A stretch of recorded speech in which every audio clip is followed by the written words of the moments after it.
बनवलहु घरवा आमावा बगीचवा तरवा पिया जी बनवलहु घरवा आव घर खेतवा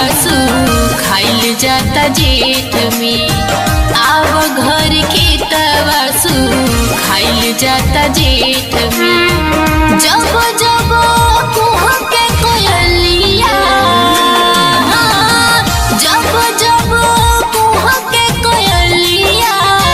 देह सिहराला जी राजा जी दर्द होला पेट में हाँ हाँ राजा जी दर्द होला पेट में